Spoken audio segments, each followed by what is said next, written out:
Bien, profe. Bien, profe. ¿Sí? Bien, con frío. Pero nada nuevo bajo el sol para esta época.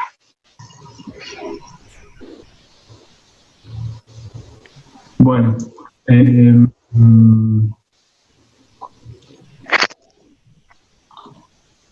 vamos a empezar.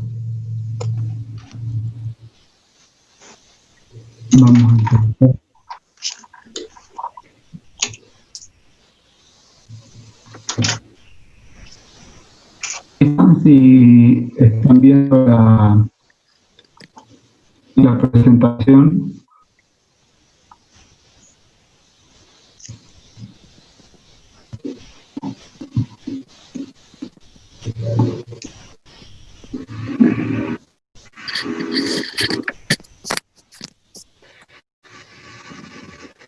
Sí se ve, profe. ¿Se ve? Ok. Bueno, entonces vamos a dar ya comienzo a la clase de hoy, que está vinculado a un trabajo práctico relacionado a los procesos hipergénicos, oxidación y enriquecimiento secundario. ¿Sí? Por alteración supergénica se entiende todo proceso de reequilibrio de la mineralogía original o la mineralogía hipógena, ¿sí? En las condiciones oxidantes que imperan en la superficie, ¿sí? Pero sobre el nivel de las aguas subterráneas, el nivel freático, ¿sí? Y esto está dado por la circulación de fluidos supérgenos y descendentes. Entonces, lo importante tener en cuenta aquí es que entre la superficie y el nivel freático va a ocurrir este proceso de alteración supergénica, fundamentalmente por fluidos descendentes, ¿sí? Por lo tanto, esto también tiene una implicancia directa con respecto a cuáles son los fluidos que van a actuar, y que fundamentalmente va a ser agua meteórica, como precipitaciones o derretimiento de hielo y nieve. Estos fluidos descendentes van a afectar a los silicatos, porque bueno, son los minerales más abundantes, digamos, que están en las rocas, y por supuesto en zonas mineralizadas, sulfuros, que van a ir formando minerales secundarios, supérgenos, como arcillas y algunos otros sulfuros, óxidos, entre una gama bastante amplia de posibilidades de minerales que se pueden llegar a formar. Y por el proceso de enriquecimiento secundario es lo que resulta de la meteorización o de esa alteración supérgena de depósitos minerales, donde la oxidación va a generar soluciones que van a tener cierto grado de acidez, que van a desestabilizar, lixiviar a los metales que están contenidos en los sulfuros primarios o hipógenos, y los van a transportar hacia abajo y los van a precipitar nuevamente en algún lugar con la consecuente con el consecuente enriquecimiento bajo la forma de minerales secundarios, típicamente sulfuros, producto de este proceso. ¿Sí?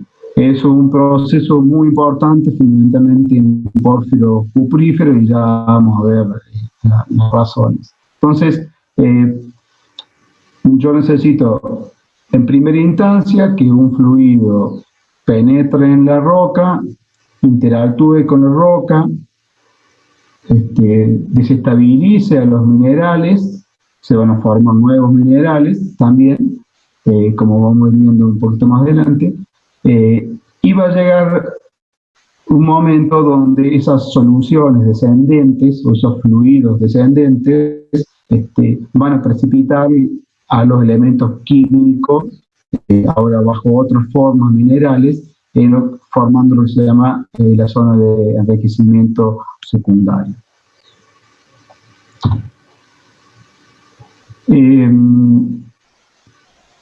Y para entender el proceso de oxidación, enriquecimiento secundario, es importante entender cuál es el rol que juega la pirita en este proceso supergénico. Nosotros sabemos que la pirita es un mineral muy abundante y muy común en una muy amplia gama de yacimientos minerales. Y cuando la pirita es desestabilizada por los fluidos que van descendiendo, ¿sí? Genera ácido sulfúrico que genera a su vez una desestabilización de los sulfuros originales o los hipógenos, como van a ser fluidos ácidos, hay hidrólisis, ¿sí? De minerales silicatados también, ¿sí? Y se van a formar sulfatos solubles de algunos metales como el cobre, por ejemplo. ¿Sí? Entonces, es importante tener presente que la pirita juega un rol fundamental en la generación de fluidos ácidos que son los necesarios para atacar a los sulfuros primarios o los sulfuros hipógenos, liberar los elementos químicos de interés, por ejemplo el cobre, ¿sí? Y transportarlos a una determinada zona para que se genere el proceso de enriquecimiento. ¿Se escucha? ¿Me van siguiendo bien? Sí, profe. Okay. Si alguien tiene alguna duda, pueden ir preguntando en el transcurso de la charla, digamos. No hace falta que lleguemos al último para preguntar, ¿sí? Sí. Cuando usted habla de alteración supergénica, ¿eso supone ya oxidación y enriquecimiento supergénico? No, la alteración es el hecho de la modificación de la roca original por el ataque del fluido, ¿sí? El proceso supergénico, el enriquecimiento supergénico, se tienen que dar ciertas condiciones para que ocurra. O sea, ¿qué quiero decir con esto? Que uno puede ir a una zona y solamente perforar, por ejemplo, y encontrar X cantidad de metros que tienen un proceso de alteración supergénica, pero nunca encontrar una zona enriquecida. ¿Se entiende? Sí, se entiende. Son dos cosas distintas, digamos. Están íntimamente vinculadas, pero son como procesos separados, digamos.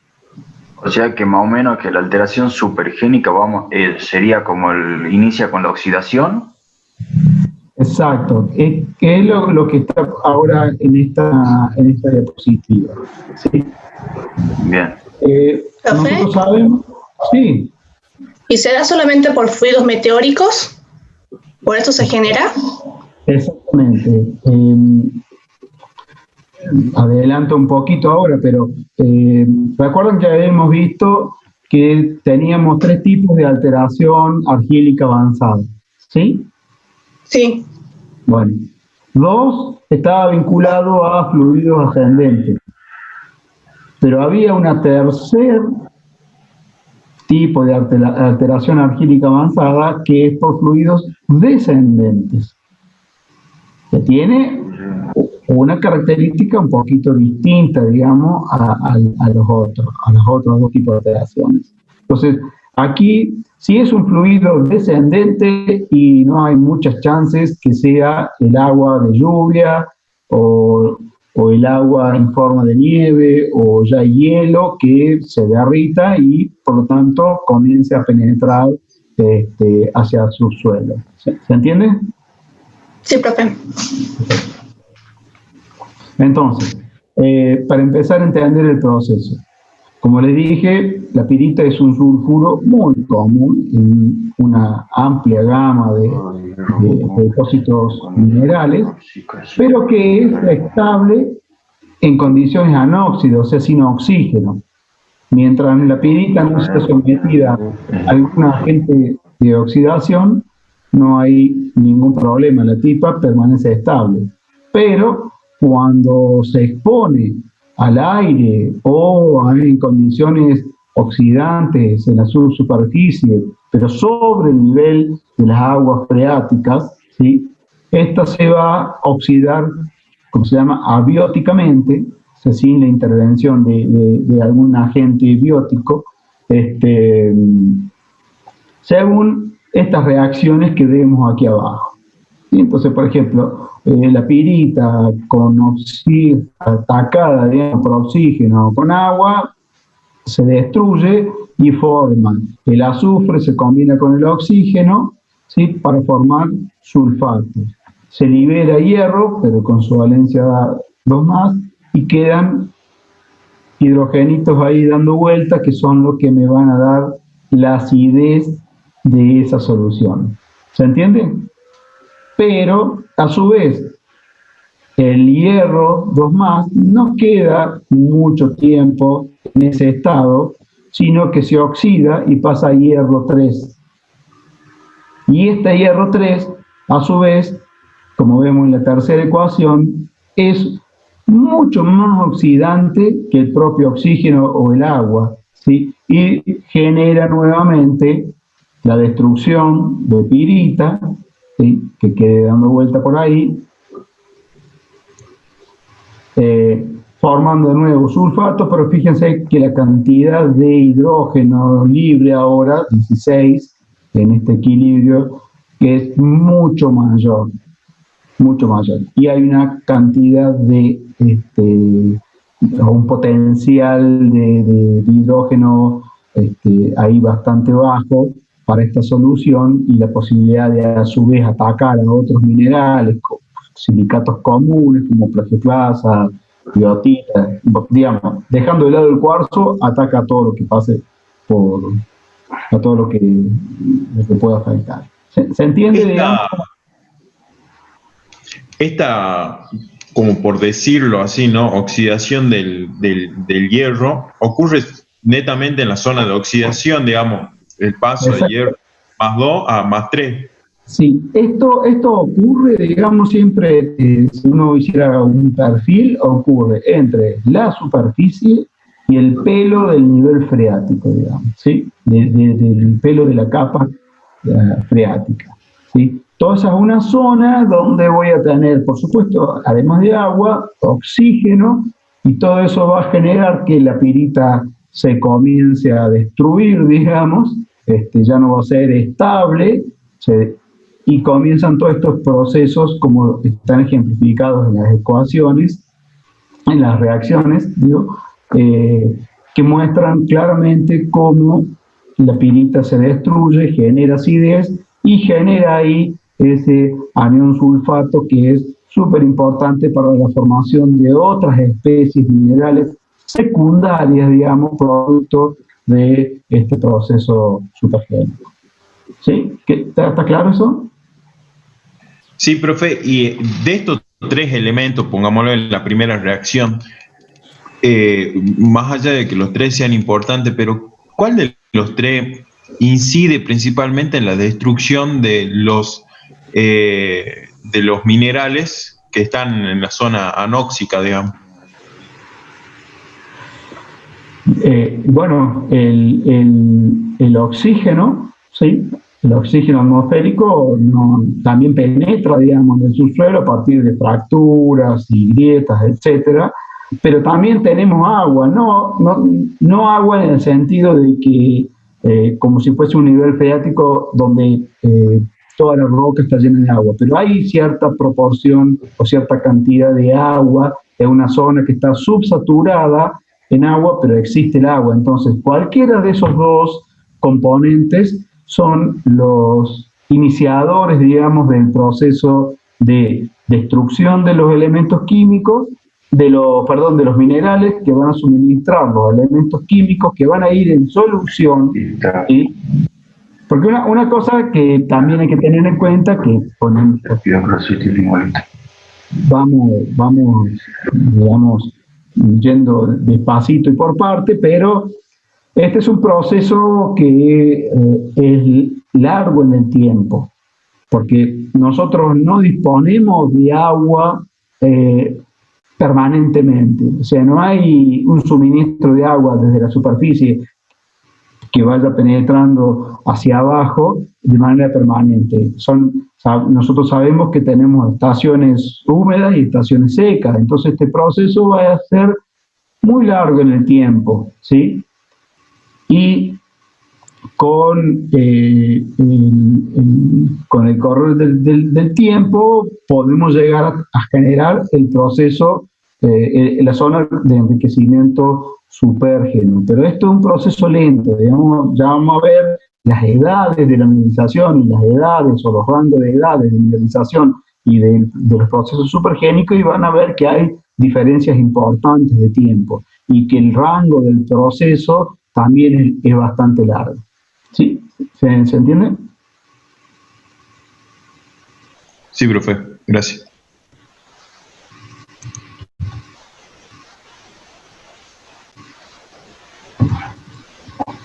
Entonces, vamos a ver qué pasa con todos estos elementos o cationes que se fueron liberando en la destrucción de los sulfuros,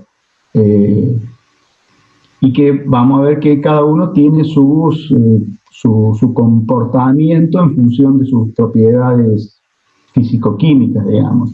Entonces, ya mencionamos que el hierro 2+, que así está presente en la pirita, ¿sí? Se va a oxidar, se libera, pero prontamente es oxidado a hierro 3+. Y que ese era un agente oxidante muy, muy, muy fuerte para atacar a su vez a otros sulfuros que pueda haber, como la propia pirita, sulfuros de hierro y cobre, o de cobre solo, ¿sí? Y que también, ya les había mencionado, que era bastante más efectivo que el propio oxígeno en el proceso de oxidar y destruir a la pirita. Entonces, ese hierro 3 va a estar en solución en el agua, en los fluidos, hasta que el pH de esa solución supere el valor de 2.8. Cuando ese valor es superado, el hierro se hidroliza y va a precipitar como óxidos y óxidos, todos componentes de la limonita. Entonces se formarán, por ejemplo, goetita, hematita, ¿sí? Que se van a depositar en la parte superior, digamos, en lo que se denomina la zona de oxidación, ¿sí? Y que vemos, por ejemplo, estas reacciones que indican que ese fluido supera el valor de 2.8, ¿sí? Y el hierro va a precipitar bajo las formas de goetita, hematita, en fin, de las distintas formas de los minerales y óxidos hidróxidos que forman el grupo de la limonita, ¿sí? Esperen que acá se me pasó una diapositiva. Están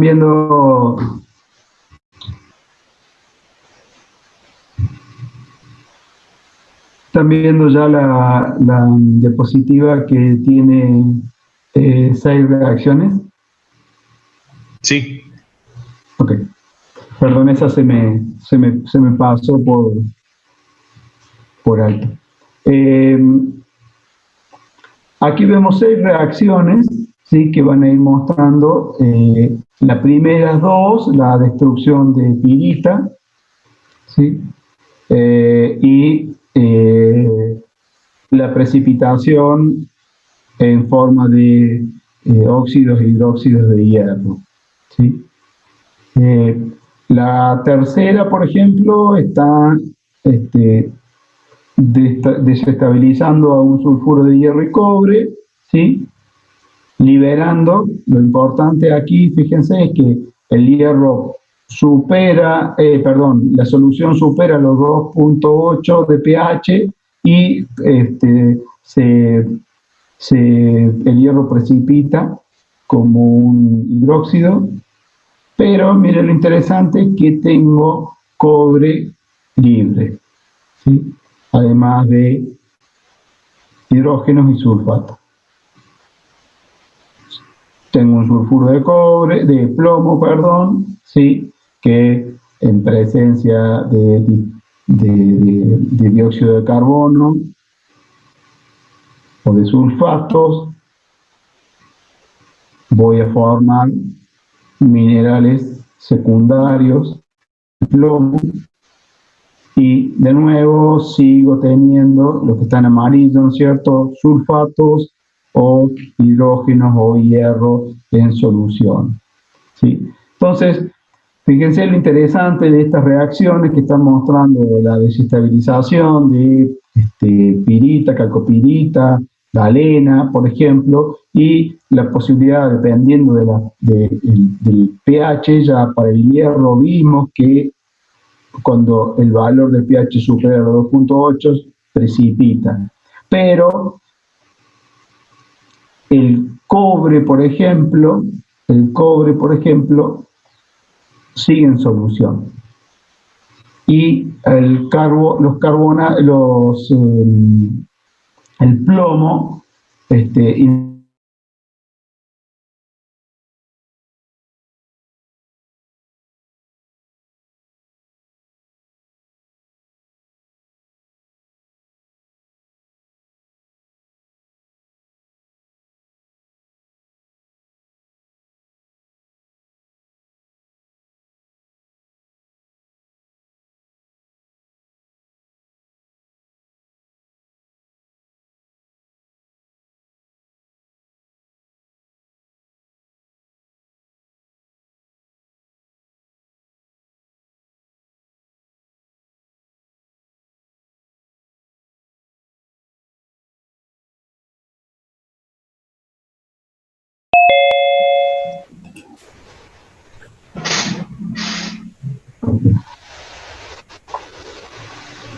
esperemos a que vuelvan a conectarse todos y continuamos.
El hierro tiene un peso de...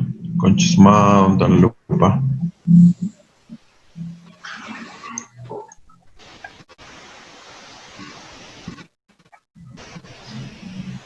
...26, 55, y el cobre.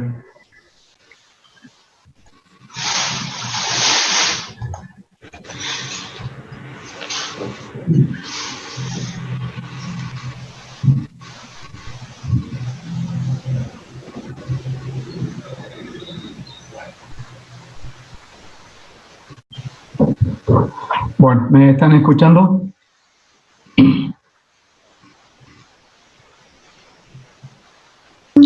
Sí, profe. Ok, bien. Entonces, les estaba comentando justo antes de que se cortara que podemos ir viendo como, por ejemplo, en las reacciones 1 y 2 hay formación de óxidos e hidróxidos de hierro, y eso es por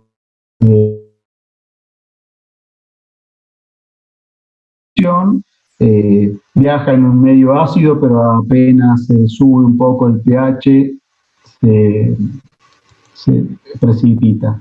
Pero el cobre sigue en solución, ¿sí? Entonces esto es lo que vamos a ver ahora. Entonces, Profe, sí, ¿todas esas reacciones se dan en un ambiente oxidante? sí, estas reacciones son en condiciones oxidantes, exactamente. Bien, bien. Aquí está representado en el lado izquierdo de la reacción por la presencia de oxígeno, agua o de hierro 3. Bien, profe, sí se entiende. Pero si ustedes miran el lado derecho de la reacción, vemos que hay posibilidades para seguir atacando a las rocas a través fundamentalmente de la presencia de los hidrógenos, ¿sí?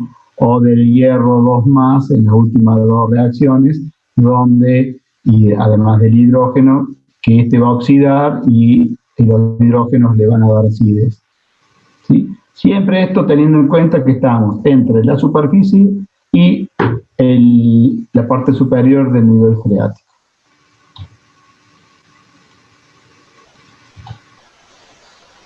Entonces veamos qué pasa con el cobre, ¿sí?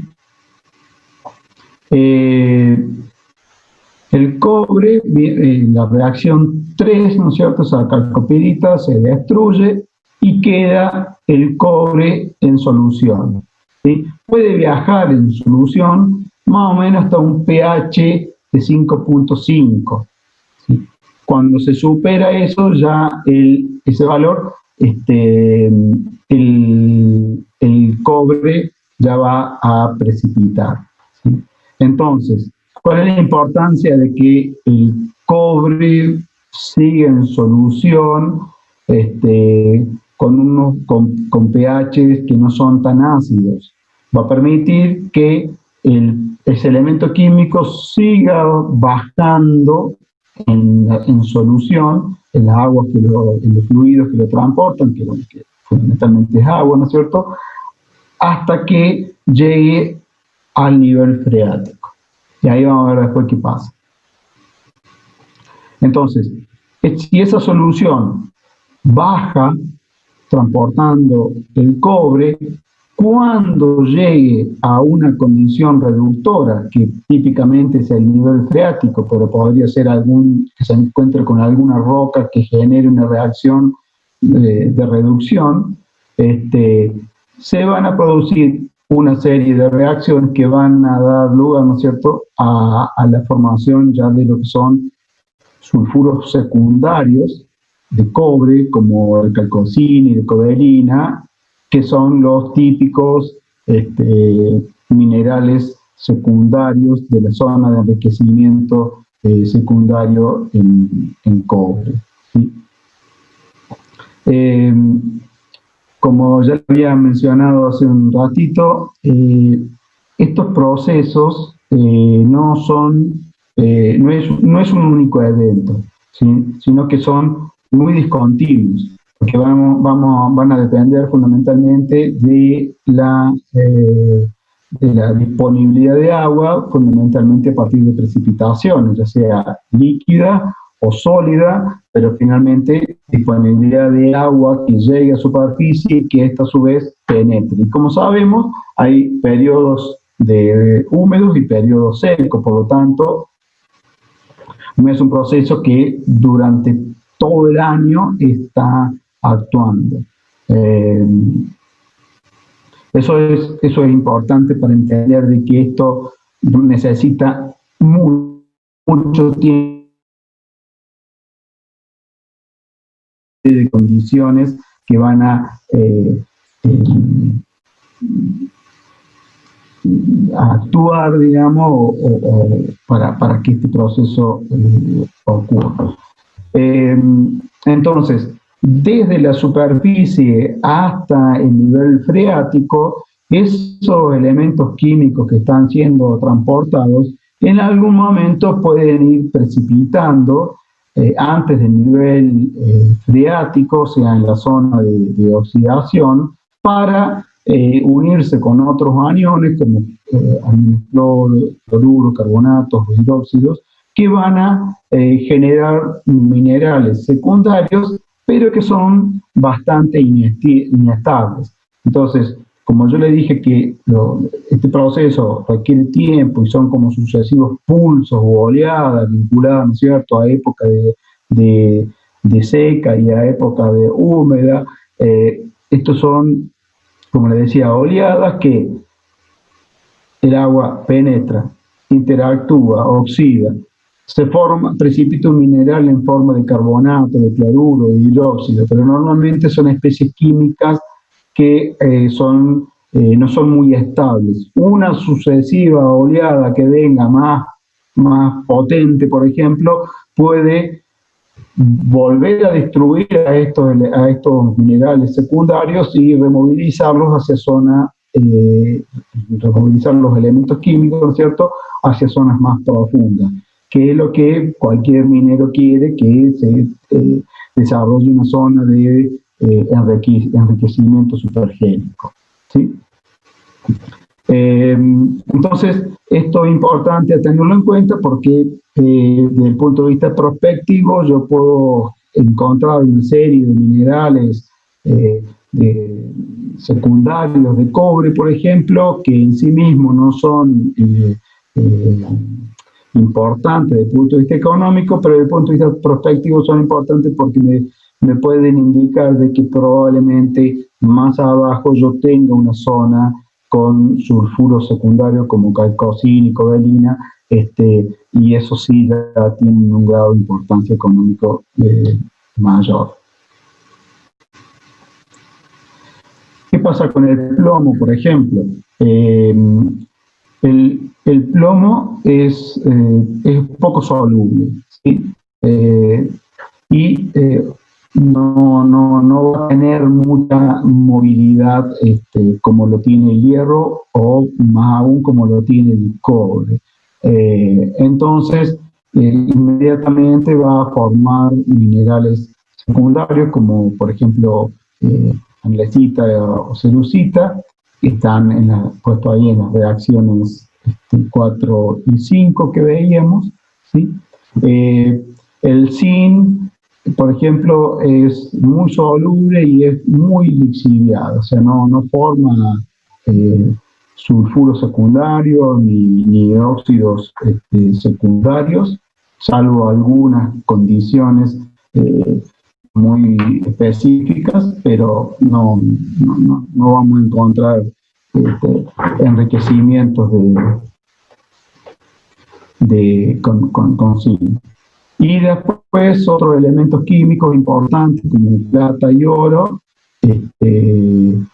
también que pueden ser liberados en la destrucción de los sulfuros hipógenos, pueden concentrarse como elementos nativos en las áreas más profundas de las zonas oxidadas. Esto depende, ¿no es cierto?, de cómo es de potente el proceso supergénico en el tiempo. Aquí, por ejemplo, vemos un ejemplo de lo que es la Escondida Norte en Chile, una el resultado de una perforación que muestra una zona lixiviada, o sea, una zona donde hay mucho, que sería estos primeros 150 metros aproximadamente, una zona donde ha habido mucho ataque por estos fluidos ácidos, ¿sí? Después, fíjense, para el cobre, por ejemplo, fíjense que los tenores de cobre expresados en partes por millón, ¿sí? Hay una escala de 0 a 30.000. Fíjense que los valores en los 150 metros iniciales es muy bajo, pero después esos 150 metros pega un salto importante, ¿sí? Que llega casi hasta 30.000 partes por millón. Después desciende y se mantiene en un valor bastante homogéneo, cercano a 10.000 ppm aproximadamente. El molibdeno parece ser un elemento que no es tan soluble, no es tan móvil, y que por lo tanto sí hay un incremento coincidente con la zona supergénica, pero en la zona lixiviada, oxidada, hay valor todavía. El oro tiene ahí un comportamiento un poco más aleatorio, digamos, no es tan claro, tampoco parece ser tan móvil. Y el plomo, fíjense, se quedó en la zona oxidada y prácticamente no migró hacia abajo. El zinc se lixivió y el manganeso también. Entonces, esto muestra un poquito lo que estuvimos viendo recién. Si pusiésemos el hierro quedaría fundamentalmente acá arriba, en la zona oxidada, digamos, que aquí está representado solamente por la capa lixiviada, pero estaría en la parte superior, porque cuando el pH de la solución supera a 2.8 precipita. ¿Sí? ¿Vamos bien hasta acá? ¿Se escucha y se va entendiendo?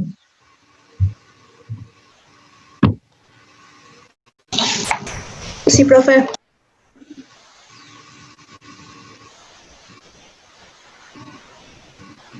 Ok. Bien. Después, otro agente importante en este proceso de oxidación o proceso supergénico es el rol de las bacterias. Acá yo me voy a meter porque no conozco de cómo actúan estos bichitos, pero sí son importantes porque oxidan a los sulfuros, ¿sí? Generan iones ferrosos y después férricos, ¿no es cierto? Y liberan también, el hecho importante es que liberan los metales y generan lo que se conoce, generan la acidez, que eso también se puede encontrar o conocer como drenaje ácido, digamos. Pero bueno, hay un grupo de bacterias que consumen a los sulfuros, generando este proceso, y hasta aquí llego, no vamos a meter más información que esto. Sí, que sepan ustedes que las bacterias también, y aún en zonas que uno podría pensar que por cuestiones de altitud y de climática las bacterias no están, sí están presentes y son importantes. Entonces, vamos ahora a lo que son los factores que van a condicionar el desarrollo de un proceso de enriquecimiento supergénico.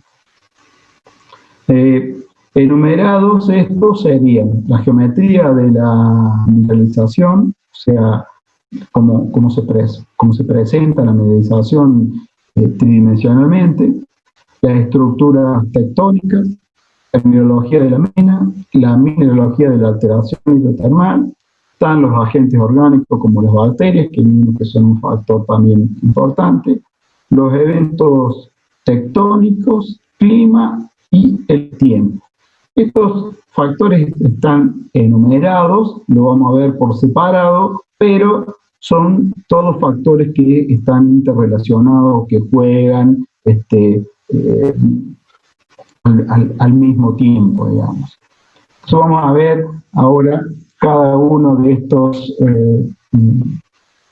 aspectos, los factores. Geometría de la mineralización. ¿Qué es importante para que ocurra este proceso? ¿Sí? Que yo tenga una continuidad en la vertical, ¿sí? Importante, o sea, que yo tenga un intervalo o un espesor de mineralización desarrollado verticalmente importante. ¿Por qué? Porque si yo tengo, por ejemplo, supongamos que la mineralización está distribuida como si fuese un cilindro y la otra opción que es como si fuese un estrato, ¿sí? El estrato tiene 5 metros y este cilindro, esta mineralización dispuesta como si fuese un cilindro, tiene 100 metros. ¿Sí? La posibilidad de que sucesivos eventos de penetración de los fluidos que van a atacar a la mineralización primaria vayan destruyendo esos sulfuros primarios, liberando los elementos químicos que viajan en solución y precipitan en una zona reductora, es mucho más factible bajo una morfología distribuida en un intervalo vertical importante que cuando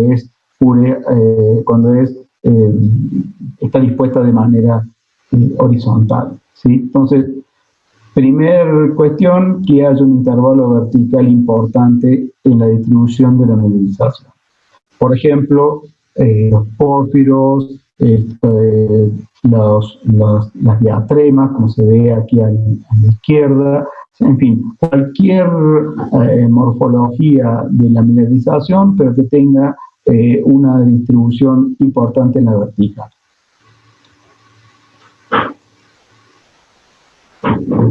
Las estructuras.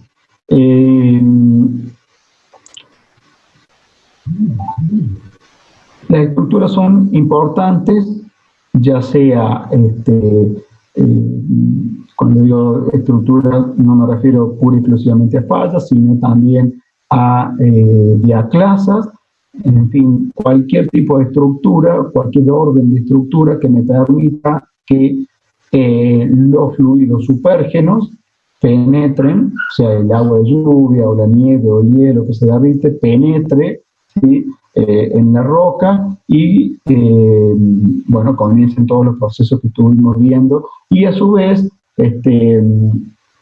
estas fallas, por ejemplo, si ustedes miran, aquí hay una zona lixiviada en estas rayas continuas inclinadas que, por ejemplo, cuando las fallas que tienen posibilidad de ir más profundo que un sistema de diaclasa, por ejemplo, va a permitir que esos fluidos penetren más profundamente y así estos procesos se dan en zonas un poco más profundas que si mi roca o la zona afectada por los fluidos tuviese una permeabilidad secundaria, digamos, menor juego de diaclasas y fallas.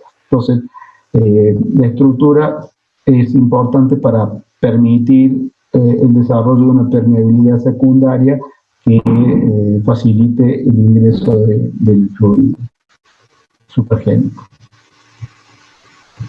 La mineralogía de Mena, bueno, ya vimos que era fundamental la presencia de la pirita para el desarrollo de la acidez del fluido y el ataque a su vez de los sulfuros primarios. Por ejemplo, en esta imagen vemos calcopirita, que es este amarillito, pirita, que es este más blanquecino, y cobalina, como ya esta cobalina es el producto ya del proceso supergénico. Esto es in situ, digamos, es parcial, pero está mostrando, ¿no es cierto?, que el sulfuro primario ha sido atacado por algún fluido, ¿sí?, que ha transformado parcialmente la calcopirita en cobalina. Entonces,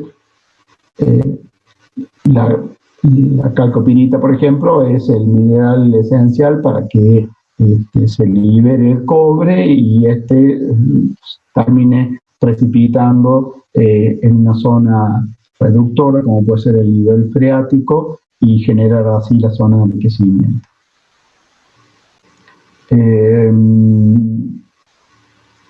Mineralogía de la alteración.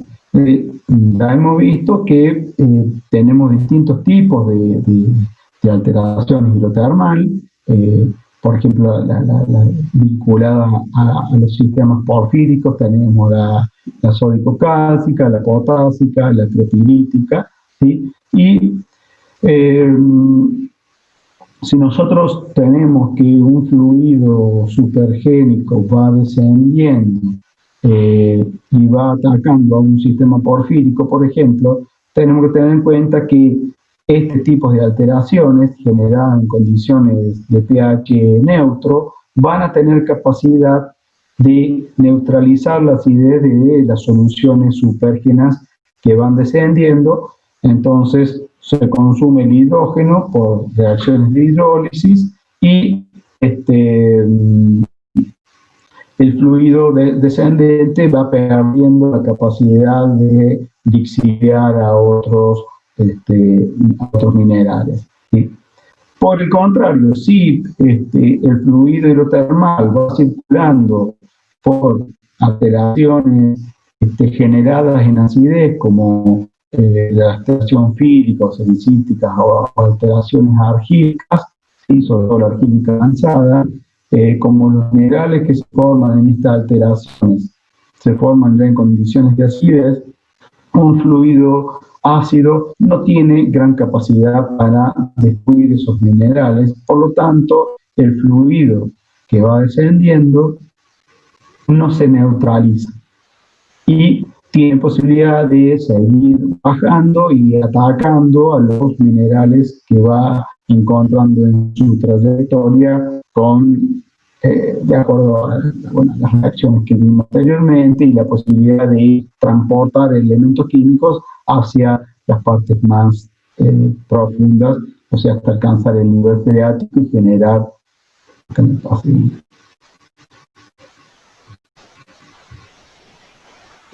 el enriquecimiento. ¿Me siguen hasta ahí? ¿Se entiende?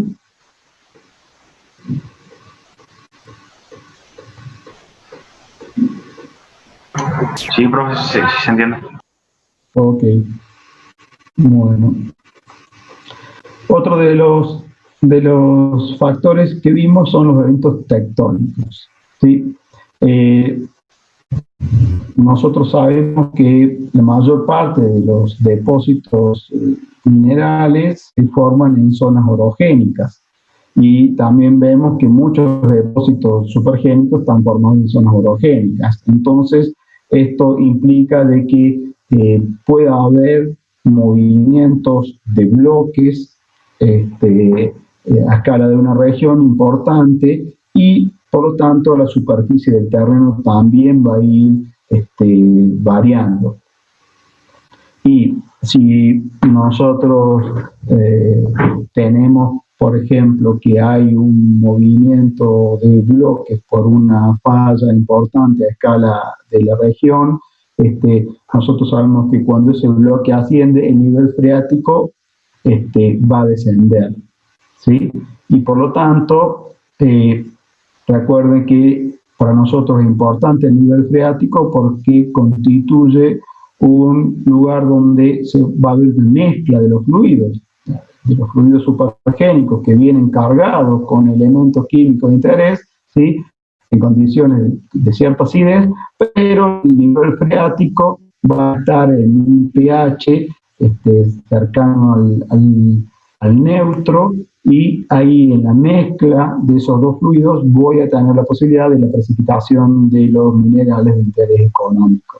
Y si el nivel freático por movimiento tectónico desciende, entonces la distancia entre la superficie y el nivel freático puede ir variando en el transcurso del tiempo, y entonces de esta manera quizás yo me encuentre que mi zona enriquecida no sea una, sino que sean dos, por ejemplo. Ya lo vamos a ver un poquito más adelante. Sí. ¿Podría volver a explicar esto porque no lo entiendo? Cuando, por ejemplo, los sistemas porfíricos, ¿dónde se forman? Se forman en zonas orogénicas, ¿sí? Ya vimos que la profundidad de emplazamiento de un sistema porfírico es bastante superficial. Por ejemplo, pongámosle 3 kilómetros, ¿sí? Yo, para generar el proceso supergénico, tengo que llevar ese sistema porfírico prácticamente a superficie, ¿sí? Eso implica de que la zona tiene que ser tectónicamente inestable para permitir que denudar en a X cantidad de tiempo prácticamente 3 kilómetros de roca, que es por encima de mi depósito mineral, ¿sí? Ahora, cuando yo tengo los movimientos tectónicos que generan exhumación y que a su vez generan erosión, ¿no es cierto? En cada una de las fases de movimiento que hay, cada vez que ascienda el terreno, digamos, el nivel freático va a ir descendiendo. Y para nosotros es importante el nivel freático porque marca el nivel donde se va a generar el proceso de enriquecimiento. Porque, ¿de qué manera? El fluido descendente que contiene los elementos químicos de interés que vienen en solución, al encontrarse, pero que vienen con un cierto grado de acidez, al encontrarse con un nivel freático, ¿sí? Donde el pH es cercano a neutro, o puede ser ligeramente alcalino, ahí va a haber un cambio en las condiciones físico-químicas de ese fluido, de esa mezcla, digamos, y ahí precipita. Entonces, si yo tengo mi nivel freático muy rápidamente desde el punto de vista geológico, ¿no es cierto?, no a escala humana, sino a escala geológica, tiene sus variaciones por efecto de la tectónica. Recordemos que cuando ascienda a la superficie, el nivel freático va a ir bajando, ¿sí? ¿Se entendió? ¿O no? Sí, profe, ahora sí. ¿Sí? Okay. Bueno, entonces, para ilustrar esto, en este gráfico se ve en la escala del eje X está el tiempo, entre 0 y 70 millones de años, no importa eso, pero está el tiempo. Después, las barritas horizontales que están pintadas de gris oscuro, ¿sí?, representan la duración de la actividad supérgena. Y las barritas que no están pintadas, digamos, que son blancas, es la duración de la mineralización hipógena, ¿sí? Aquí está representado por zonas grandes, digamos, fíjense, en la parte inferior se ve norte de Chile entre los 20 y los 27 grados de latitud sur, el sur de Perú entre 14 y los 18 grados sur, por mencionar algunos, y por ejemplo en el norte de Chile se ve un evento de mineralización entre los 50 y 60 millones de años, ¿sí?, mientras que el proceso supergénico va entre más o menos los 45 a los 10. Y casi siempre, miren, hay un lapso de tiempo entre la edad de la formación de la mineralización y después todo ese espacio de tiempo hasta que comienza a generarse el proceso supergénico, implica el tiempo necesario para que esta mineralización llegue lo más cercano posible a la superficie y ahí sí comienza a actuar el proceso supergénico. ¿Se entiende esto?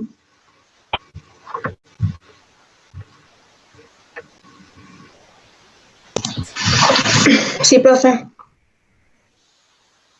Ok.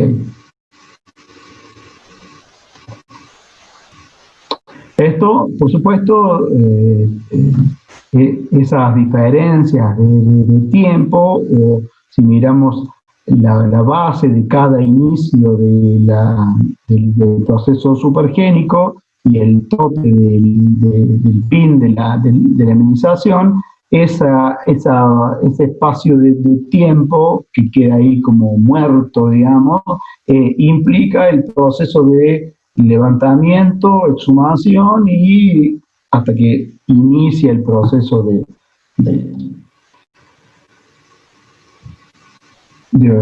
oxidación.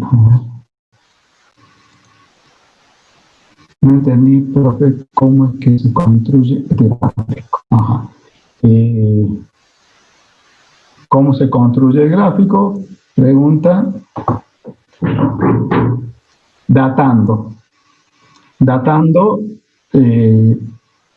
por ejemplo, en la mineralización uno podría llegar a datar molibdenita. Si tiene molibdenita, hay un método que se llama el método de datación renio-osmio y te permite datar la mineralización. Pero a veces uno no tiene la posibilidad de datar el mineral hipógeno, pero sí el sulfuro, pero sí puede llegar a datar, por ejemplo, en el sistema porfírico puede llegar a datar la alteración hidrotermal potásica, por ejemplo, con biotita. Si uno data la biotita hidrotermal, prácticamente está datando el evento de mineralización. Entonces ahí nosotros podemos tener una idea de la edad de mineralización. Y después, cuando entramos aquí a el proceso supergénico, vamos a buscar algún mineral que pueda ser datado. Y fundamentalmente tiene que ser algún mineral que tenga potasio para aplicar, por ejemplo, un método argon-argón. Vamos a ver más adelante que acá se puede llegar a formar alunita, se puede formar también jarositas, que son elementos que pueden tener potasio y pueden llegar a ser datados. Entonces, la construcción de estos gráficos, acá hay muchos depósitos analizados, porque estamos hablando del norte de Chile, por ejemplo, en la parte inferior, o el sur de Perú, o cualquier otro que quieran agarrar, ¿sí? Hay un conjunto. Si nosotros tomáramos un solo ejemplo, por ejemplo, las barritas estas de mineralización y de la actividad supergénica serían más cortitas. No sé si se entendió.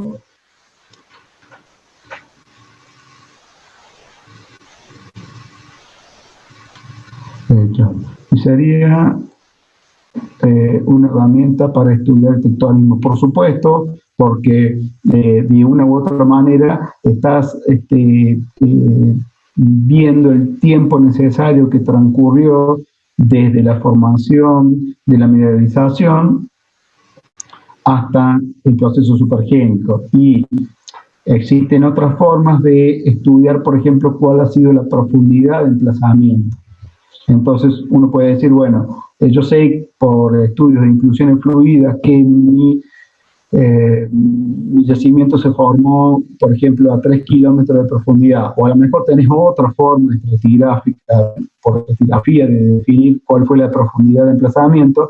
Entonces vos sabés que en tantos millones de años se erosionaron, no sé, 3 kilómetros, 2 kilómetros y medio, 4 kilómetros de roca. Entonces, ahí uno puede tener un control de la parte tectónica. Hoy existen métodos de datación, un método es de uranio, torio, helio, que permite ver todo el proceso, digamos, de la roca que está abajo hasta que llega arriba, y realmente permite sacar muchísima información muy interesante, muy importante, no solo por la cuestión tectónica, sino para muchos aspectos más.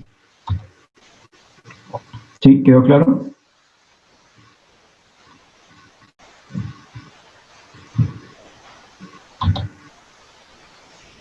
Bien.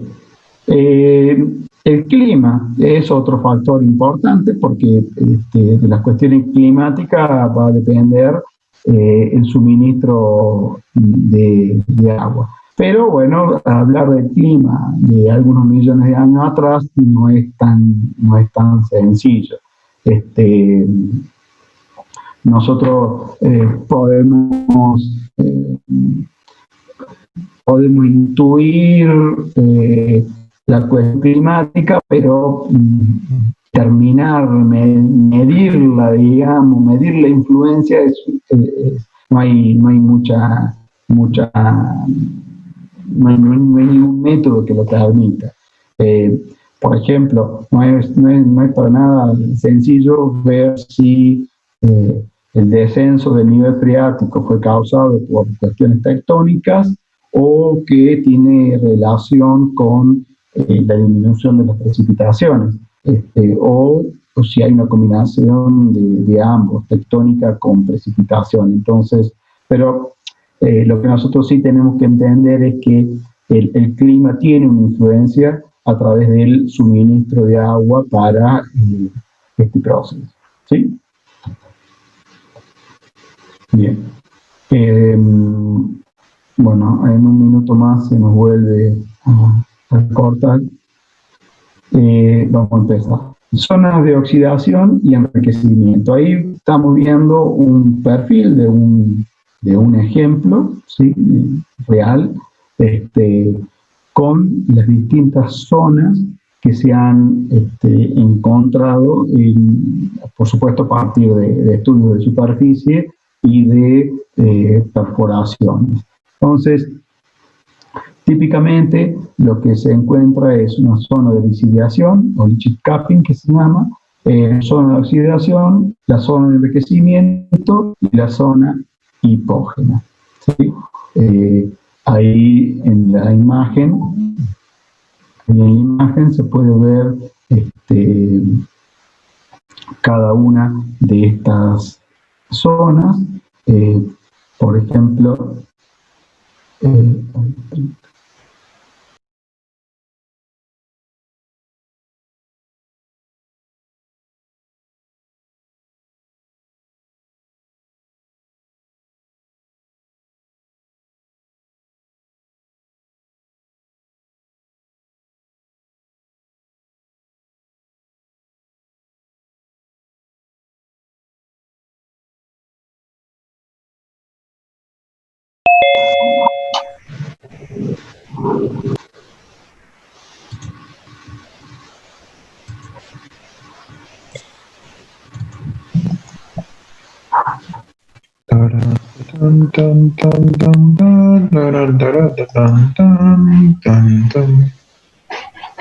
Profe, me queda una pequeña duda ahí. Capaz ¿de dónde? que en la diapa anterior del tiempo, 2 diapas en realidad. Vamos.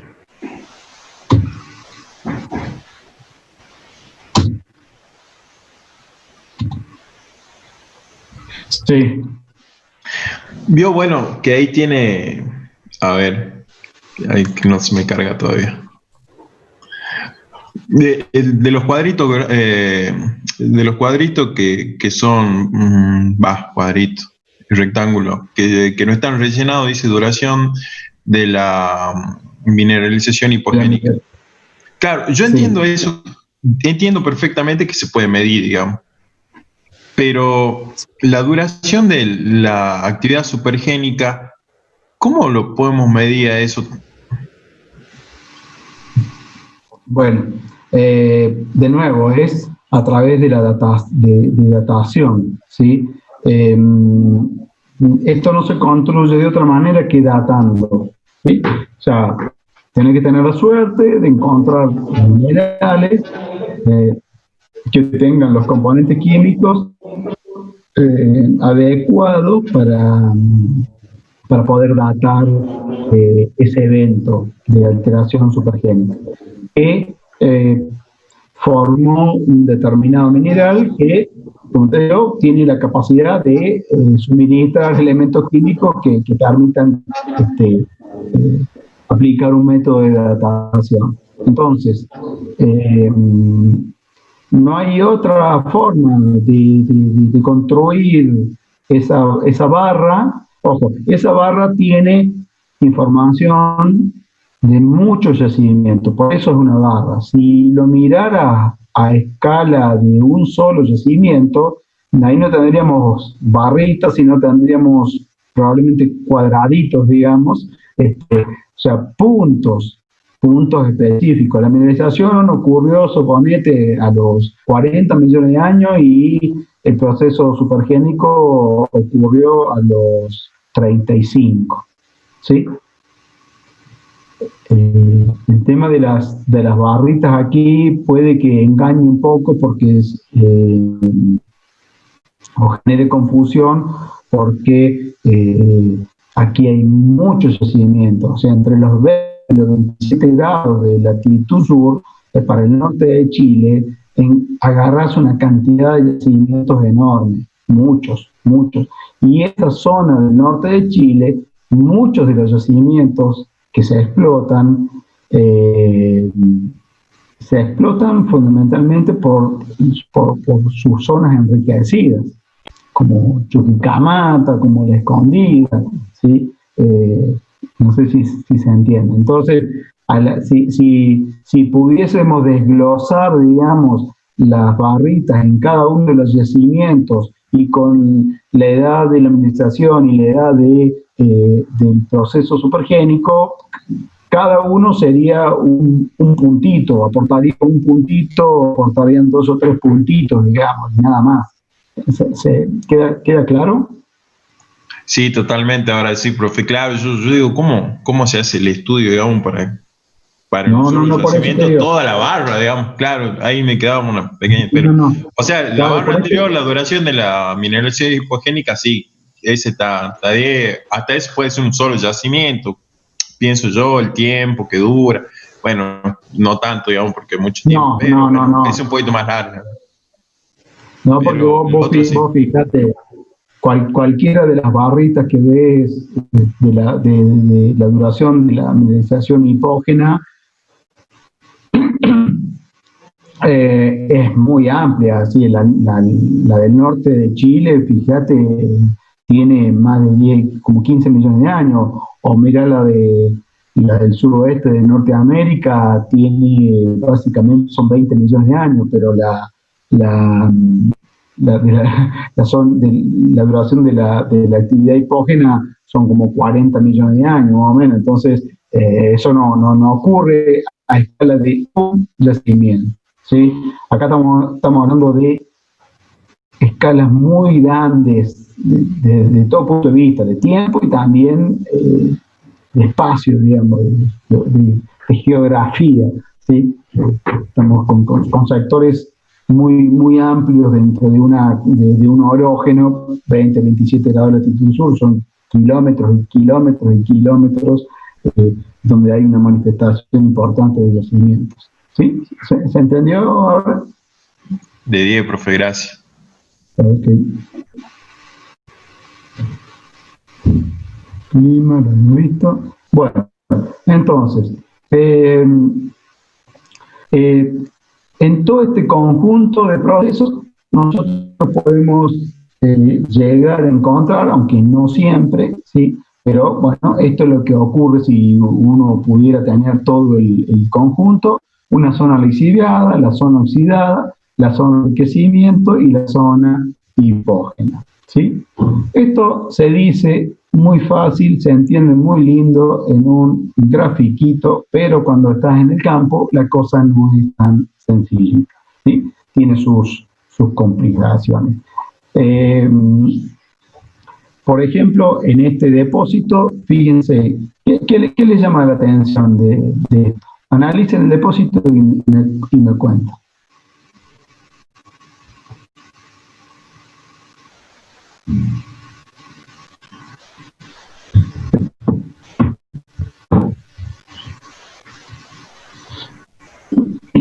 ¿Se les ocurre algo?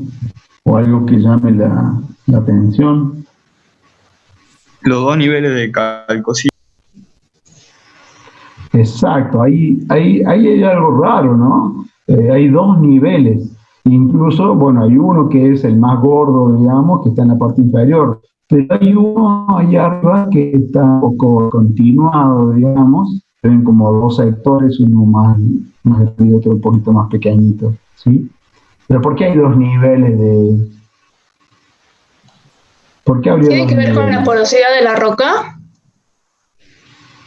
La fluctuación del nivel freático. Bueno, hay dos propuestas.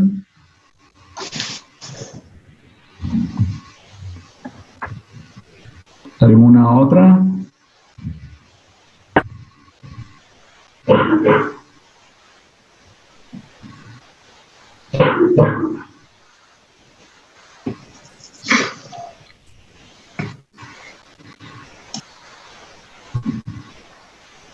¿Qué se les ocurre?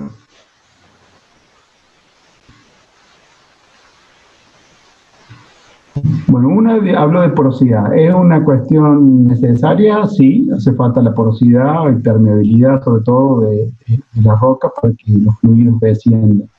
Pero aquí vemos que hay dos niveles de acto, entonces no necesariamente ese es el factor que actuó. Después, no sé si, ¿quién fue el que mencionó lo del...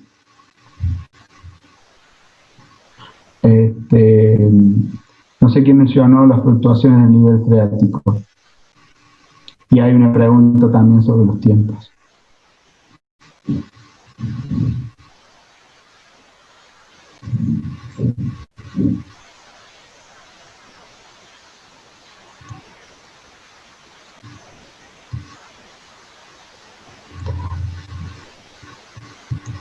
¿Me están escuchando? Sí, profe. Bueno. ¿Cómo puedo tener dos zonas de enriquecimiento supergénico distintas? A partir de lo mismo, digamos. No es que hubo una vez un yacimiento y después vino otro yacimiento posterior y después ocurrió el proceso supergénico.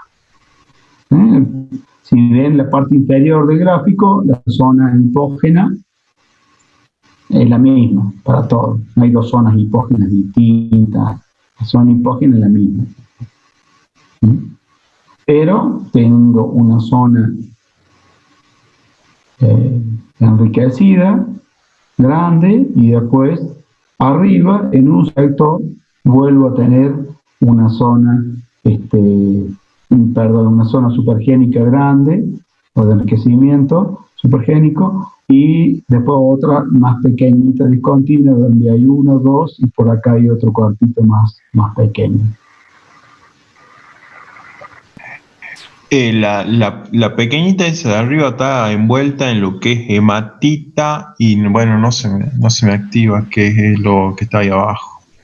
Es hematita, es una zona lixiviada, lichid cap de lixiviación, pero con predominio de hematita. Pero más allá de qué lo está envolviendo, a mí lo que me interesa es que ustedes me puedan decir ¿Qué ha ocurrido para que yo tenga dos zonas de enriquecimiento?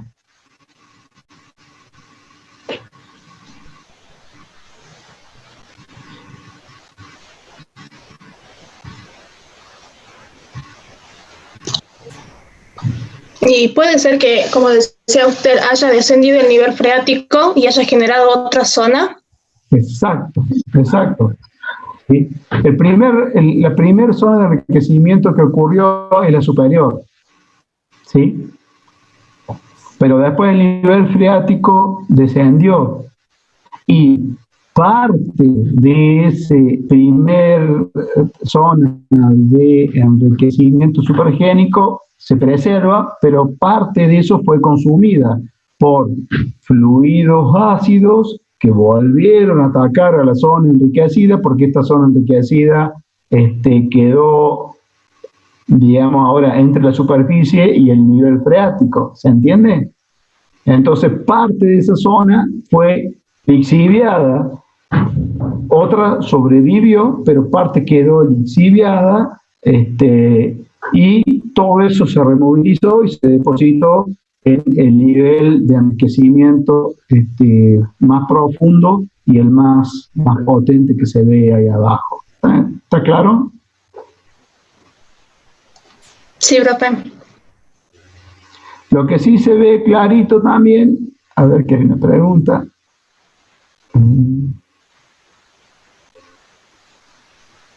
Profe, los tiempos no me entienden. La estructura tiene que ver con las fluctuaciones del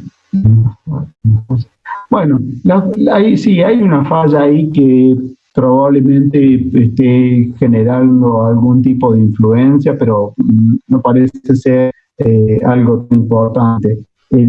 Para que ocurran estos dos niveles freáticos tiene que haber una falla a escala regional más importante, ¿sí? Que esta fallita que es más local, digamos, de menor orden. Eso también uno tiene que tener en cuenta, digamos. Si esta falla me puede hacer descender el nivel freático, y a lo mejor de manera muy puntual, muy local, pero para que ocurra esto de tener dos zonas de enriquecimiento supergénica, yo tengo que haber movido la zona de una manera importante, pero que no estaría representada esa estructura a la escala de este perfil. ¿Sí? ¿Se entiende?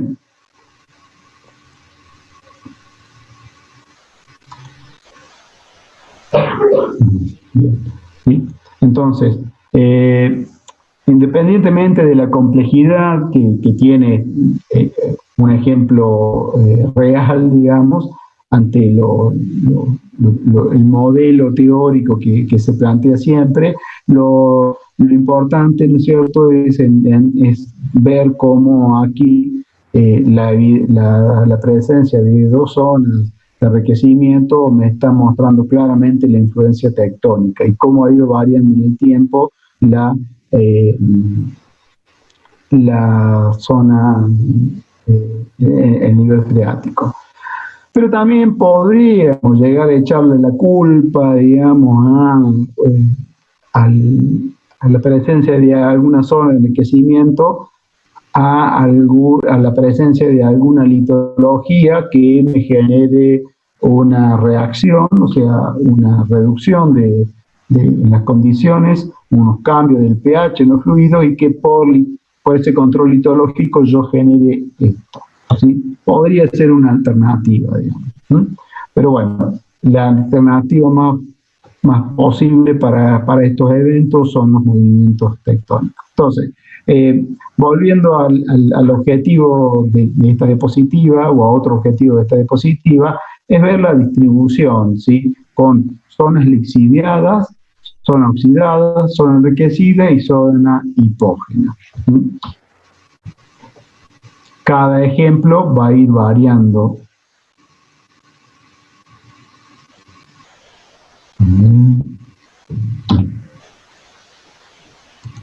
No se me pasa el... Bueno, ¿cuál es la característica de las zonas superiores y que han sido más afectadas por los fluidos?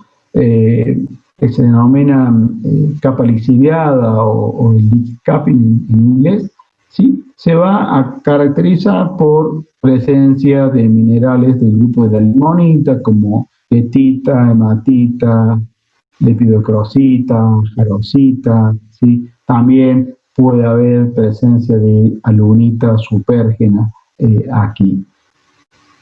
Y en esta zona de fuerte lixiviación, yo tengo escasez o prácticamente ausencia de óxidos de cobre. ¿Por qué? Porque aquí el cobre, bajo estas condiciones de acidez, sigue en solución. Pero recordemos que para que yo forme minerales del grupo de la limonita, incluso, como lo mencioné recién, puede haber alunita, yo necesito acidez, ¿sí? Y el valor máximo en que el hierro está en solución es 2.8. ahí yo cuando me encuentro zona con mucha limonita, goetita, hematita, esta serie de minerales, sé claramente que las soluciones que pasaron en ese lugar y precipitaron a estos minerales no fue mayor a 2.8. Por ejemplo, esta zona lixiviada en la Escondida tiene un espesor de hasta 500 metros. Y se desarrollan estas zonas lixiviadas en rocas que contienen menos del 20% de sulfuros. Y el término gozan, que normalmente se lo usa medio indiscriminadamente, se aplica para los productos generados con mayores contenidos de sulfuros, como pueden ser, por ejemplo, depósitos de sulfuros masivos en los depósitos de BMS. Bueno, esta zona lixiviada pueden a su vez ser diferenciadas en una zona lixiviada goetítica, hematítica o jarosítica. Todo esto va a ir dependiendo también a su vez de las condiciones de acidez. No vamos a entrar en ese detalle fino, pero uno podría llegar a hacer una diferenciación, si tuviese un ejemplo bueno, digamos, podría llegar a encontrar diferenciación en la mineralogía. Aquí les muestro, por ejemplo, una roca a la izquierda arriba, afectada en primer lugar por una alteración argílica avanzada, pero posteriormente tiene un ataque por fluido supérgeno que han metido, por ejemplo, estas venillas de aspecto porcelanáceo, de grano muy finito, no se puede distinguir nada, ni siquiera con ayuda de una lupa, ¿sí? Y que está formada por alunitas de hábito pseudocúbico, ¿sí? Que son indicativos de estos procesos supergénicos, y que podemos hablar aquí de una alteración argílica avanzada, pero supérgena. Además de esto, podemos encontrar a otros minerales reemplazados por caolinita, esmertitas, mamborillonita. Por eso hablamos de alteración argílica avanzada, o sea, hay una transformación a minerales arcillosos, ¿sí? Y cuando encontramos alunita, o a veces también venillas de jarosita, típicamente como esta venilla que estoy marcando acá, que es de color como amarillito, marrón medio amarillo, son venillas de jarosita. Todo eso es indicativo de la presencia de un fluido supergénico y con acidez. O sea que, profe, en ese caso tendríamos alteración argílica avanzada, o sea, dos tipos de alteración argílica avanzada. ¿Cómo en cuál caso? O porque estaríamos en presencia, digamos, de lo que sería la alteración supergénica y la alteración argílica avanzada, digamos, para que disponga alunita, jarosita y todo eso. Exactamente. O sea, a ver, ahí en realidad vos tenés una alteración argílica avanzada supergénica. Tenés que ponerle el adjetivo para que se entienda de que es una argílica avanzada supergénica. Pero el ejemplo que le estoy mostrando, ¿sí? Si ustedes miran la imagen de la derecha abajo, ¿sí? Hay una venilla que tiene estas alunitas pseudocúbicas producto de este proceso supergénico. Pero aquí a la derecha, en el cuadrito rojo, no lo estoy marcando, no he puesto la imagen, pero ese era un fenocristal de plagioclasa que está reemplazada por alunitas de hábito tabular, mucho más grandes cristales que estos que vemos acá, y que es por una alteración argílica avanzada, pero hipógena, no supergena, hipógena. ¿Estamos? Entonces, la naturaleza a veces nos pone en estas situaciones, digamos, de que tengo sobreimpuestas dos tipos de alteraciones del mismo tipo, argílica avanzada. Una fue hipógena con fluido ascendente y otra fue supérgena con fluidos descendentes. Las dos con acidez, pero con productos finales, llamémoslo así, muy distintos. La argílica avanzada supérgena se manifiesta fundamentalmente cuando tengo lunita, como una lunita presente típicamente en venillas, donde la lunita yo no la voy a ver macroscópicamente, la voy a ver a escala de corte delgado, o incluso para ver un poquito con más detalle al hospital, la voy a ver con un microscopio electrónico. ¿Sí? Hay una diferencia importante entre un tipo y otro. Pero lo que sí tenemos que tener en claro es que normalmente el proceso supérgeno se va a sobreimponer sobre otras rocas, llamémosle. Y cuando digo roca, no solo me refiero a esa roca ígnea o la roca que esté ahí, sino también a la alteración hipógena que alteró a esa roca. Entonces yo puedo llegar a encontrar a lo mejor pequeños parchecitos de la alteración hipógena que quedó ahí preservada, pero como un pequeño parchecito, digamos. No sé si se entiende. Sí, se entiende. ¿Sí? ¿Está claro? Bueno. Igual, a ver, la idea es que nosotros podamos trabajar con las muestras y ahí las dudas evidentemente se van a ir aclarando. Bien, las zonas de oxidación podemos diferenciarla en tres tipos de zonas, de acuerdo a dónde están dónde se presentan, digamos. Hay una zona de oxidación que subyace a la zona hipógena, ¿sí? Hay una zona otra donde subyace a la zona enriquecida, y la otra zona de oxidación es lo que se denomina cobre exótico. ¿Qué significa cobre exótico? Significa que un fluido que tenía al cobre en solución viajó, se separó un poco así de ese yacimiento original y terminó puede incluso formar un yacimiento separado, digamos, implica una movilización hacia otro sector. Los minerales típicos de esta zona de oxidación, de cobre sobre todo, sulfita, antlerita, brocantita, atacamita.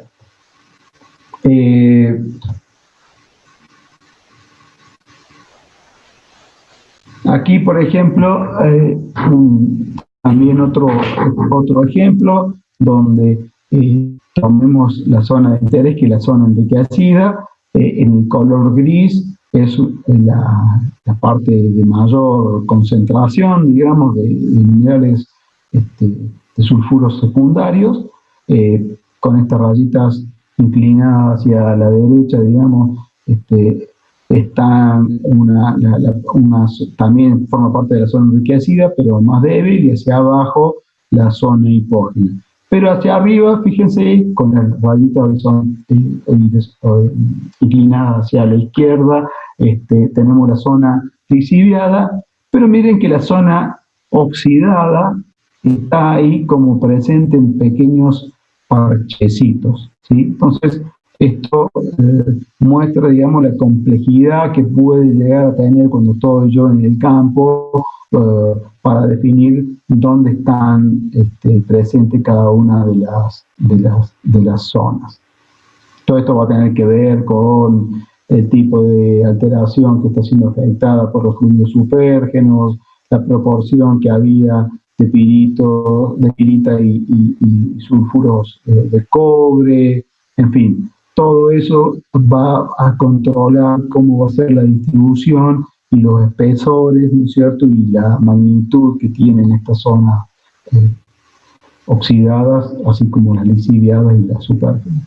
Este es el ejemplo de Chuquicamata, ¿sí? Donde vemos en la parte superior una zona en color marrón, la zona lisiviada, caracterizada por hematita, jarosita y guetita, ¿sí? Ahí fíjese que los valores de cobre son bajos, lo más alto es 0,10%. En verde está la zona de óxidos, representada por anflerita, brocantita y atacamita. Fíjese que ahí ya hay valores interesantes de 1,5% de cobre, eso ya en sí mismo es un super yacimiento, ¿sí? Y después pasamos a la zona celeste, que es la zona donde predomina calcosina, con valores espectaculares de 2,5% de cobre, una subzona de calcosina codelina, la de color rojo, con 1,8 de cobre, también súper espectaculares, y una subzona de codelina con valores de 1 a 1,5 de cobre. Y todo lo que es naranja es la zona primaria, ¿sí? Con valores que están por debajo del 1%. Entonces, de esta imagen vemos claramente cómo es la distribución de las leyes, digamos, y vemos muy claramente que la zona enriquecida le da una potencialidad al yacimiento, porque típicamente las zonas hipógenas están por debajo del 1% de cobre, incluso bajo 0,5% de cobre, que son valores muy interesantes, pero el proceso supergénico hace dos cosas. Primero, toda esa mineralogía que estaba de cobre, que estaba diseminada en la roca, ahora como que me la concentra en niveles específicos. Eso, desde el punto de vista de la explotación, es muy interesante. Y lo otro es que extraer el cobre de los minerales secundarios es mucho más fácil que extraer el cobre de los minerales primarios o hipógenos, de los sulfuros hipógenos o primarios. ¿Se entiende la diferencia? Entonces, por eso es muy importante el proceso supergénico, ¿sí? Porque me da mayor concentración, mayores leyes del depósito concentradas y con un beneficio mineral, o sea, una posibilidad de extraer el elemento químico de interés económico mucho más fácil, o sea, hay una metalurgia mucho más sencilla que en el caso de los minerales hipógenos primarios. Bien. Aquí está una imagen de lo que sería una mineralización exótica, o sea, el cobre exótico, que le llaman Chuqui Sur, que es este sector. Acá arriba está parte del open pit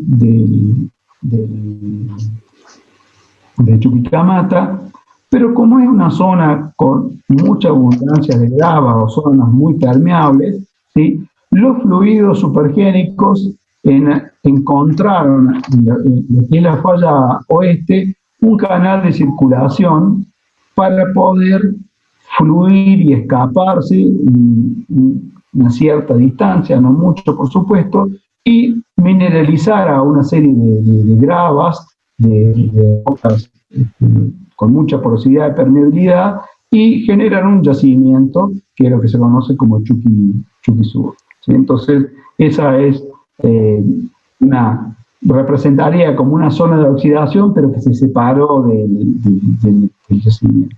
Aquí se ve un perfil, esto es la mina de Chuquicamata, pero, como les digo, los fluidos que fueron descendiendo en algún momento se pudieron escapar, ¿sí? Y mineralizaron tanto a las gravas. Hay unas capas de gravas muy importantes en esa parte de Chile, ¿sí? Como al sustrato de esas cosas. Con, fíjese, 3,6 millones de toneladas de cobre, o sea, no es para nada despreciable. Bueno, vemos algunas imágenes, para ir finalizando, de cómo se vería a escala de campo, digamos, estas zonas. En primer lugar, en la parte superior de la imagen se puede ver una cobertura de roca volcánica, ¿sí? De un sistema porfírico que se llama Ullina en Chile. Después, aquí viene una zona oxidada y lisiada. Ustedes fíjense que hay unas variaciones de colores con la zona más profunda, que es la zona enriquecida, que es una zona más grisácea, y la parte de arriba es más rojiza, si se quiere, pero dentro de esa zona rojiza hay sectores donde hay variaciones de color, algunos son más un rojizo más fuerte, otro varía a unas tonalidades más amarillentas, en otros sectores hay zonas como un poquito más grisáceas. Eso tiene que ver con que los fluidos que van descendiendo y atacando a la roca y a su vez van precipitando, particularmente en esta zona, minerales como óxidos e hidróxidos, lo van haciendo por donde pueden. A ver, pregunta aquí de Franco sobre la existencia del cobre exótico. Sí, tiene que ver con que los fluidos que descendían y contenían el cobre en solución no siguieron hacia abajo, sino que se escaparon lateralmente porque encontraron una zona porosa y permeable para fluir, ¿sí? Que fue un poquito lo que se ve claramente en la diapositiva del perfil de Chuquicamata, ¿sí? Tiene que ver con que migren, por algún motivo pudieron migrar. Típicamente va a estar asociado a la posibilidad de porosidad y permeabilidad. ¿Se entiende? Ok, sí. Bien. Entonces, aquí lo que les quería mostrar, ¿no es cierto?, era la complejidad. En términos generales, uno puede ver una zona rojiza y una zona grisácea. Ahora, cuando uno se mete a escala de afloramiento, de tenerlo ahí a 1 metro de distancia, bueno, ahí a lo largo de toda esta pared yo voy a tener variaciones importantes, quizá en algunas poquitas decenas de metros, porque la porosidad, la permeabilidad que hay en cada uno de los sectores del yacimiento pueden ir variando y por lo tanto la circulación de los fluidos no ha sido exactamente igual. La distribución de la mineralización y de la pirita, por ejemplo, no necesariamente tiene que ser homogénea y parejita a lo largo de todo el depósito. Por eso las variaciones en las tonalidades y peor cuando yo me acerco aquí. Pero es interesante que se ve claramente la zona superior oxidada, lisiada y la zona inferior enriquecida, y si esto se sigue trabajando, pasaríamos a la zona hipógena.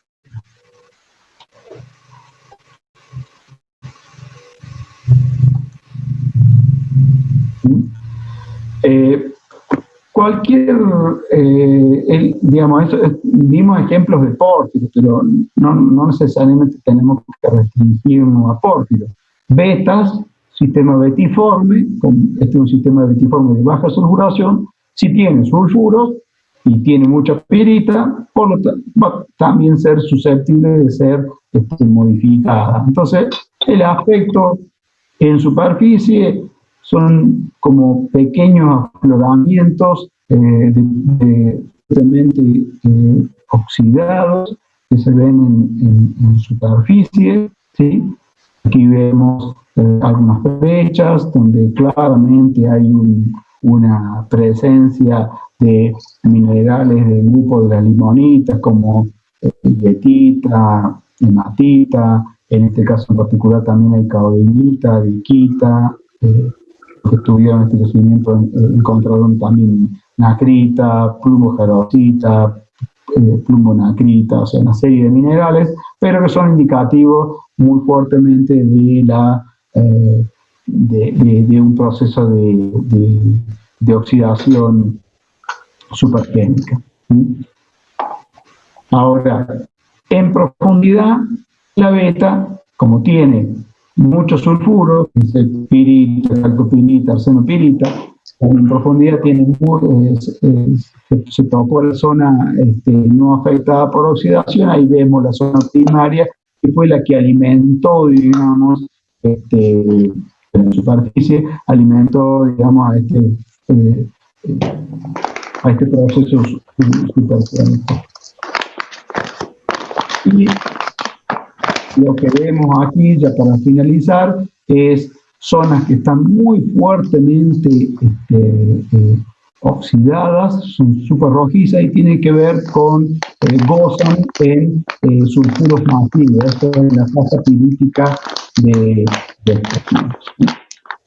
Entonces, yo lo decía, esto no se restringe pura y exclusivamente a pórfiros, sino a cualquier otra tipo de yacimiento que tenga los minerales necesarios para este proceso y ¿cómo se llama? Y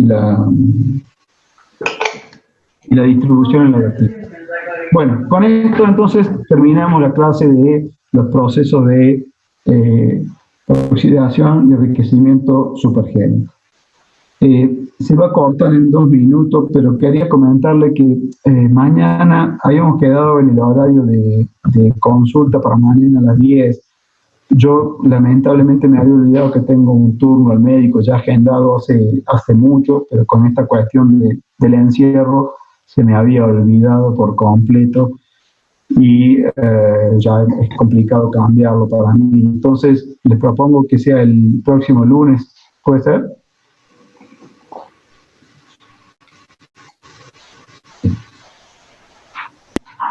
Sí, profe, no hay drama, creo. Por mi parte. Sí, profe. Bueno, disculpen el cambio, pero se me había olvidado por completo y después me saltó la alarma después que le había dicho a ustedes y así que lo pongamos para el lunes que viene. Difúndanlo ustedes a la misma hora, entre las 10 y las 12.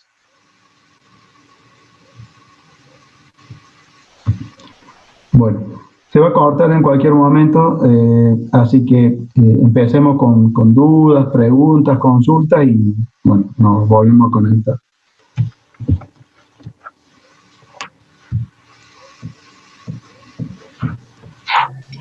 Profe, yo tenía una duda con respecto a una diapo donde vio las concentraciones de cobre, oro, molibdeno, manganeso y no me acuerdo qué más.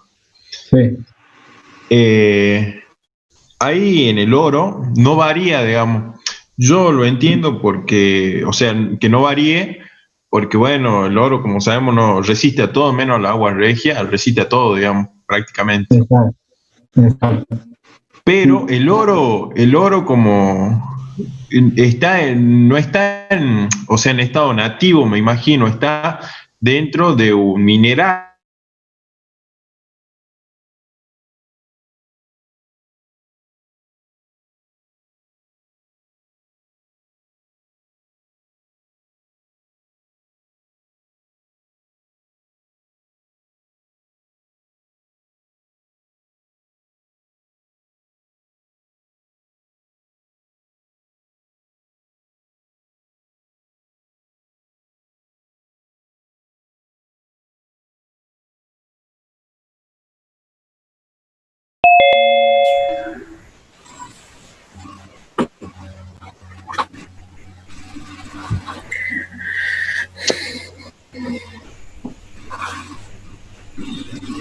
¿Ya están viendo la diapo?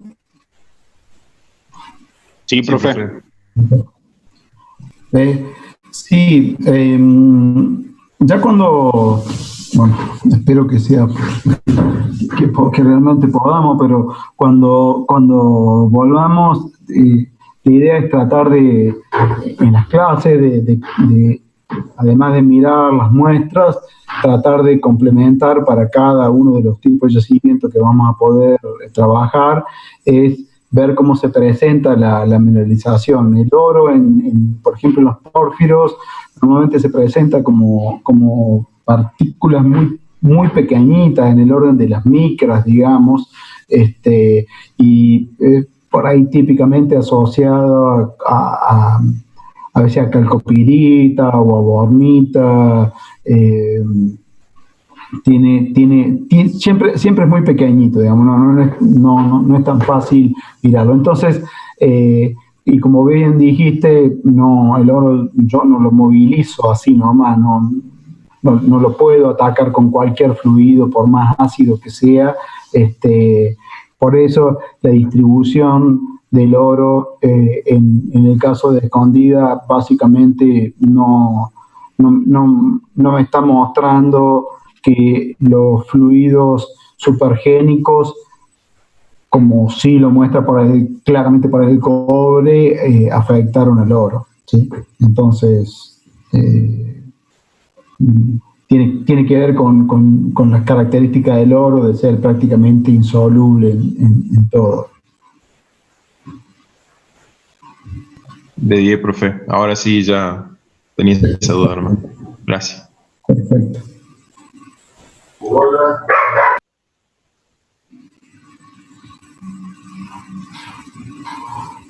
¿Alguna otra duda? Profe, ¿el cobre exótico solo forma una zona enriquecida? Lo que pasa es que son óxidos, no son sulfuros, ¿sí? Entonces, técnicamente correspondería a la zona oxidada. Lo loco, digamos, como se ve en Chuquicamata, es que como pudo escaparse se escapó por la tangente, digamos, como pudo escaparse por esos niveles más porosos y permeables de esas capas de grava que hay ahí, y algunas cuestiones estructurales también, pero fundamentalmente por una mayor porosidad y permeabilidad por esas capas de grava que hay, se migró, digamos, un poco hacia el sur del yacimiento en sí mismo y termina formando lo que le llaman Chuqui Sur, pero como te digo, técnicamente corresponde a óxidos, o sea, no es una zona enriquecida, ¿sí? Bien. ¿Y Chuquicamata es el único ejemplo que hay de cobre exótico? Así que yo tengo en la cabeza es el único que conozco, no sé qué otros ejemplos hay de cobre exóticos. Es como el más emblemático es el de Chuqui, ¿no?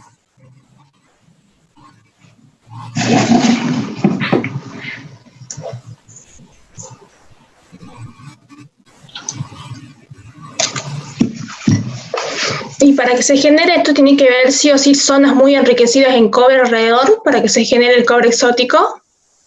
No zonas enriquecidas, sino que vos hayas tenido originalmente una zona hipógena, o la mineralización hipógena, la que trajo, digamos, a la mineralización, y que haya sido lo suficientemente importante y que los procesos supergénicos también hayan sido lo suficientemente importantes para que vos termines generando en Chuqui voy a encontrar cobre por todos lados, digamos, porque claro, tenés una tremenda zona enriquecida, pero tenés se dio la posibilidad de que se formara un cobre exótico, o sea, una cosa que tiene que haber habido, o sea, de todos estos factores que condicionan el enriquecimiento supergénico, es como que actuaron todos como si fuera un relojito suizo, digamos, a la perfección, y que dio todo, desde la mineralización hipógena hasta el tiempo y el clima actuaron pero sincronizadamente para tener semejante yacimiento, ¿no?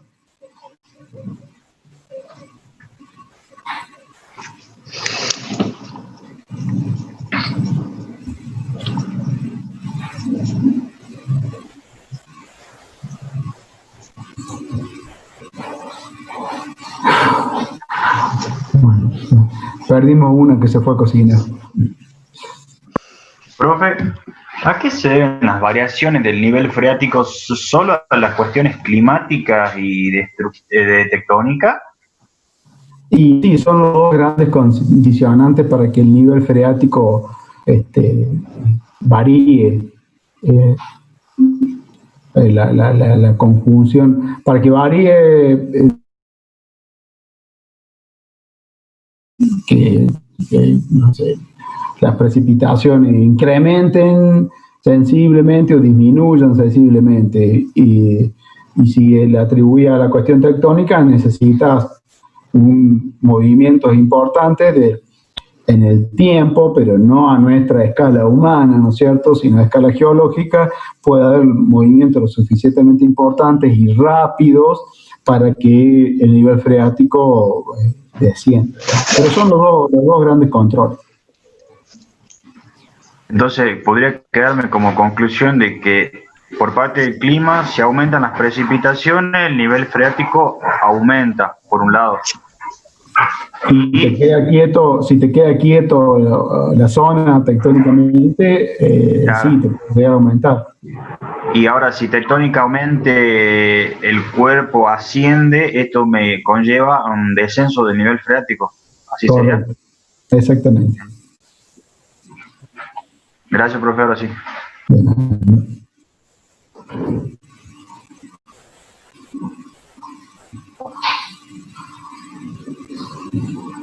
Bueno, ¿alguna otra pregunta, chicos?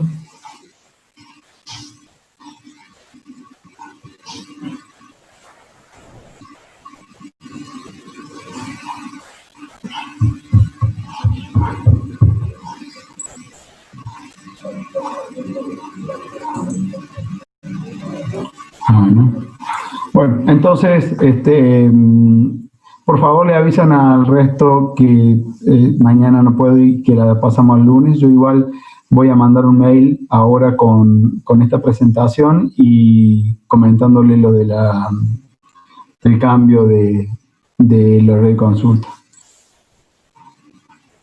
Bueno, Bueno, gracias. Nos vemos. hasta luego, Chau, profe, chau. gracias. Chao. Chau, chau.